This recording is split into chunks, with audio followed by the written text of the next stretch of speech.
Hey, what's going on, South Gardens family, man? It's Dre over here at Set Apart Gardens. Shalom, peace, and blessings. Hey, I know it's been a while since I came and dropped a little gem on y'all. But, I had a word today, and I just wanted to chop it up with y'all for a little while, man. But I hope everybody's doing good. I hope, with all this craziness going on, I'm gonna be honest with y'all, man. I hate when every 4 years come up, election time, politics, all that. And of course, I don't speak on political issues, really publicly. You know what I mean? I don't do that. I remember it was a time where, people didn't speak on their political affiliations and all that type of stuff. Whoever you wanted to support, or if you didn't, get into the politics, that was fine. That's your business. But it seems like every 4 years, man, the worst comes out of people, man. The propaganda gets real, and all this type of stuff, man. And we have to kind of get out of that and get into supporting people's rights to choose, no matter if they choose this person, that person, or they don't choose anybody. We should be able to respect each other's opinions, and if we have to agree to disagree, but we still keep it at a respect level. But anyways, I digress on that point. But really just wanted to come to let y'all know, man, take everything in stride. When you get hit with things that may be inconvenient, out of the way, unprecedented, whatever the case may be, just coming out of left field, just take it in stride. Use it for the betterment, use it as a boost in a way. You feel me? Like, when it comes to whatever career, when it comes to farming, gardening, you might have a time to where, a year or a season, a growing season, where you planted a lot of seeds, you tilled the ground, you worked hard,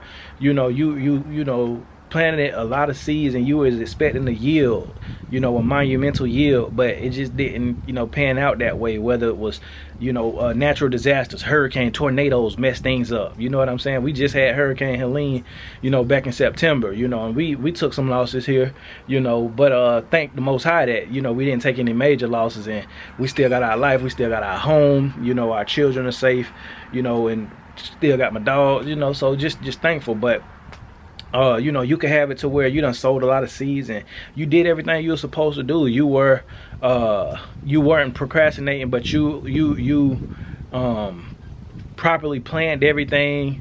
What's the word I'm looking for, y'all? I'm sorry.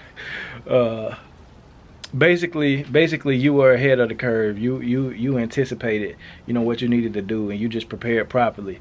And something happened to the point to where that yield could have got wiped out by half, or even all of it could have got wiped out through just a situation that came from left field. It could be a natural disaster, it could be flooding, whatever the case may be. But when that happens, of course, it's natural to feel how you're gonna feel, right? It's natural to want to just give up, quit, just be brokenhearted. But in that time, use it as fuel. Use it as fuel for next year, so you can come back 10 times better. You see what I'm saying? Use it and take the lessons that you can from it.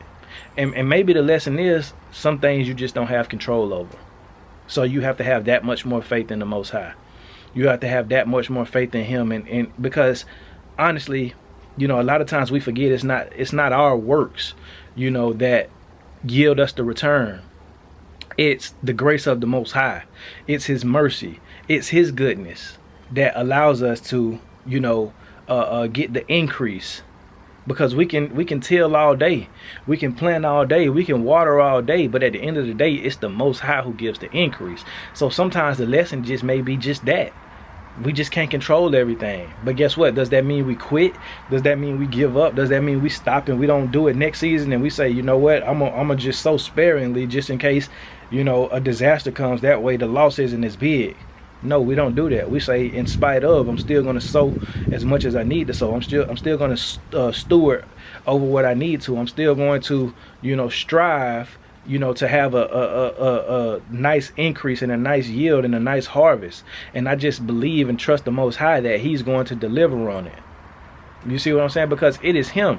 We think, it's our skills.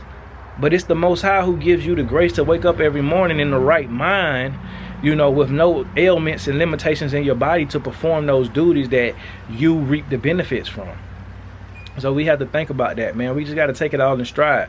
You know, if you have to start over, man, sometimes, and see, this is the thing, right? Like, I thought it was just me, but, you know, when I lost my sheep to the parasites, and matter of fact, I got to tell y'all something.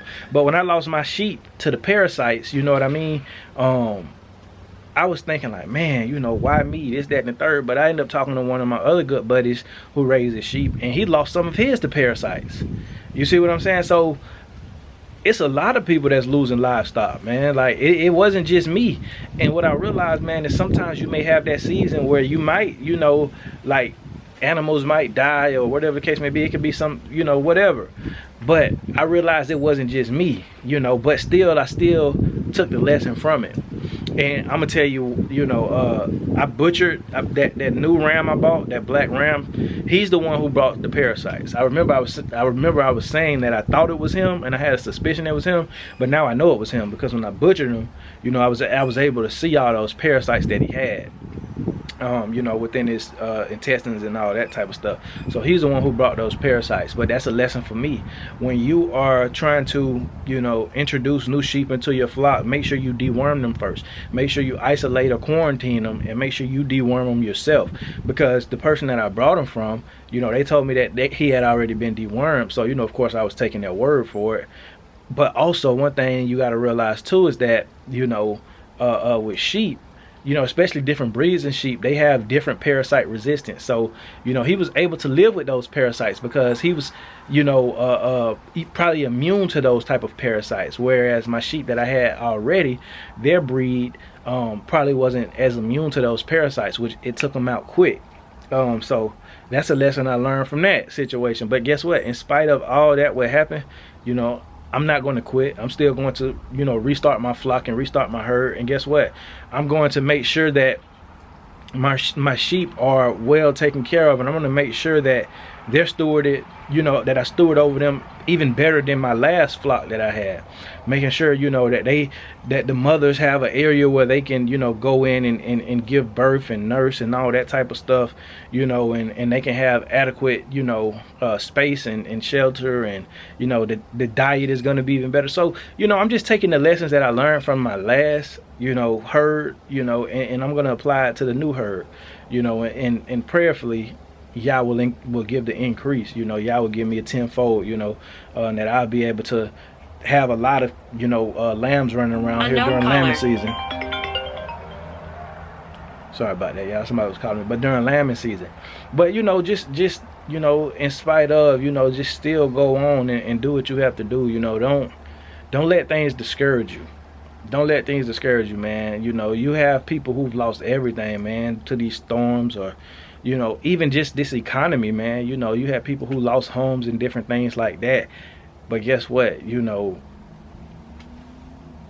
a lot of times the people who you feel like, you know, have lost everything, or don't have a lot, all they have is faith. And it seems like they're in even a better mood than you are.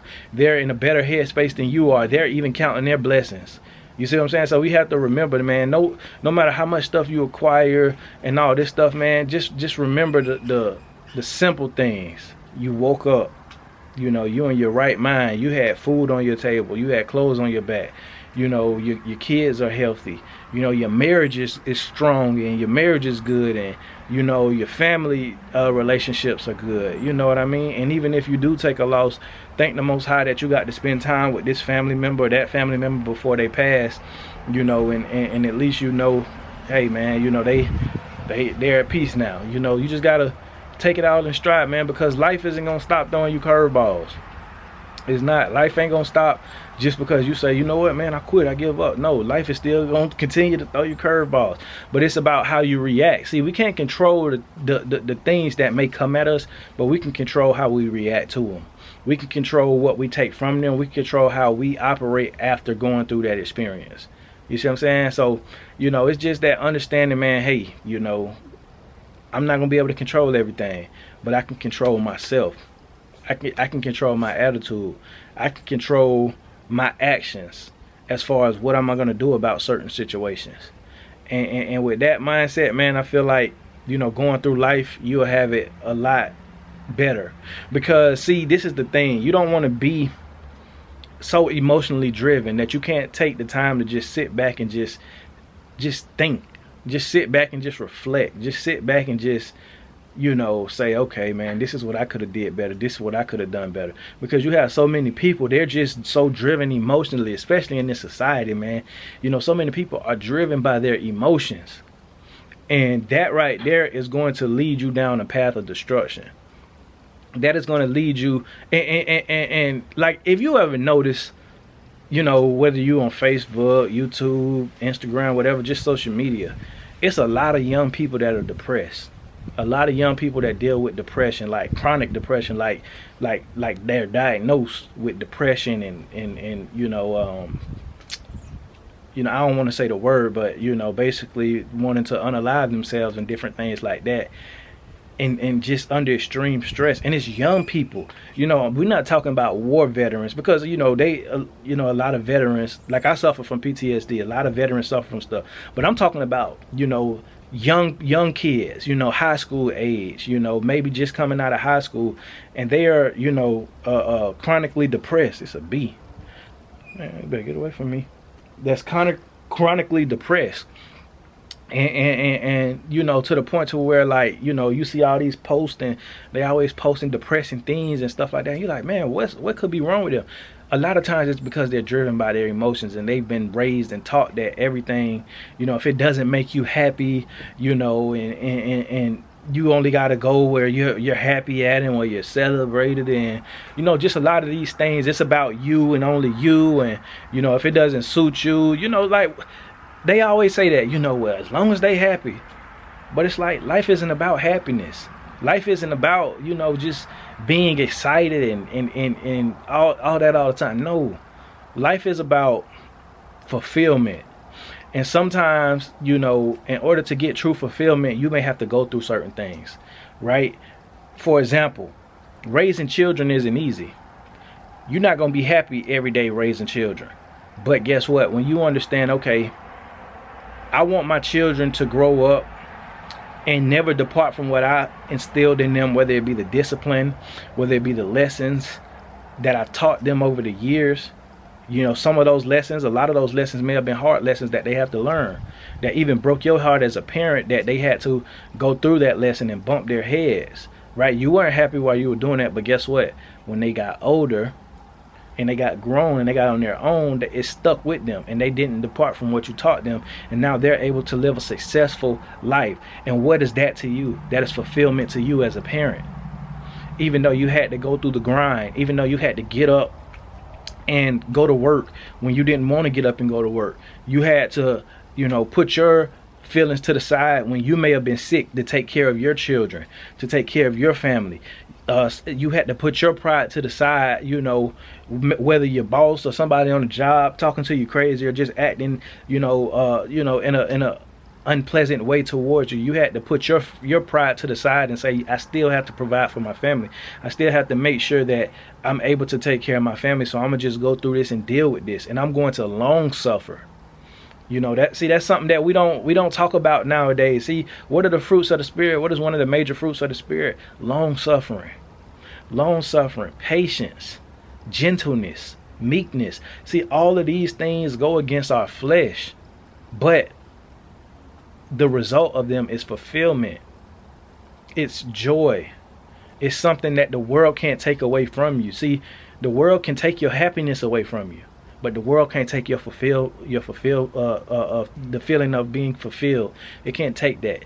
The world can't take your joy away, because that's something that's so deeply rooted in you by the Most High, because you're living out your purpose and how you were supposed to live, how the Most High intended you to live.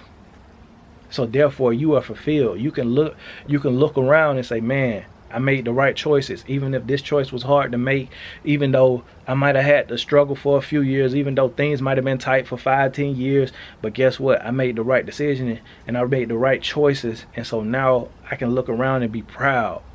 I can look around and be fulfilled. I can look around and say, you know what, man, This is something money can't buy. I can look at my children who are having children now, you know, and I can see my offspring having offspring, man, and that's the ultimate blessing. And I can see their offspring having offspring, and I'm living to be able to witness it. Like I tell my grandma, when me and my grandma talk, I talk about like how I just pray that the Most High allows me to be in the position she's in, to where you're here to see your great grandchildren grow up. And I pray that he's able to keep her to see her great great grandchildren, like her mother, my great grandmother. She was able to see great great grandchildren. You see what I'm saying? And to the point to where when my great grandmother died, my great grandmother had 12 kids, 12 kids, and she had over 100 grandchildren. She had hundreds of great grands, you know, and now, you know, at this time I'm pretty sure she has over 100 great great grands, or even more than that, probably 200. You know, I got a huge family, but that's just a blessing to see that, you know what I'm saying? But and that's something that the world can't take your fulfillment away from you, because you were able to go through those things, those years of childbearing, child rearing, you know, going through everything that it took, and you wasn't happy a lot of the times. A lot of the times you was frustrated. A lot of the times you were brokenhearted. You know, a lot of the times you was in pain in your body, you know, headaches, whatever the case may be. But now that I know there's a piece of me that lives on, even when I'm not here, that's just something that's deeply rooted. But I say all that to say, kids growing up nowadays, they're not taught purpose and fulfillment. They're taught happiness and living by their emotions. Well, if this doesn't make you feel good, then that means you can quit, and that means you can separate, and that means you know. That's why you're going through depression, because a lot of the things that you're quitting at, and a lot of things that you're giving up on, are things you're supposed to go through so you can learn from them. So you're never learning. You're never learning. You're never heeding. You're never retaining. You're never applying.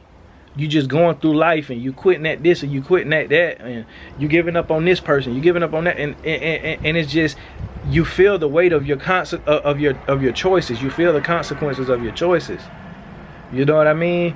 And to the point to where, you know, you're not able to put these phones down. You're not able to just go outside and just look at nature. You know, God's beautiful creation, the Most High's beautiful creation is all around us, but we just glued to this all day. Or we just looking at TV all day. We in the room playing the game all day. When you got, man, you can go outside and look at some birds that's flying, and just look at some squirrels running around, you know, get some grass on your feet, and you just walk, you know, you're just able to just see like, man, the Most High created all this, and I'm able to enjoy it. You know, you can go outside, you can go on a nice hike, you know, get you a breath of fresh air, you know, go fishing, catch you a big fish, you know, go hunting, you know, just things that don't cost, just things that how you were originally meant to live. You see what I'm saying? Putting food in your body that's actually food, and not something that come out of a box or a can or a bag that's made in a factory. And you wondering why you got all these ailments in your body, because the food that you eating isn't really food. But you know, I'm just saying all that to say, let's take it all in stride. You know what I mean? Let's not live by our emotions. Let's not live by how we feel all the time, because it's not about how you feel. It's bigger than your feelings. It's bigger than you. Let's be driven by purpose so we can get fulfillment in these times. You see what I'm saying?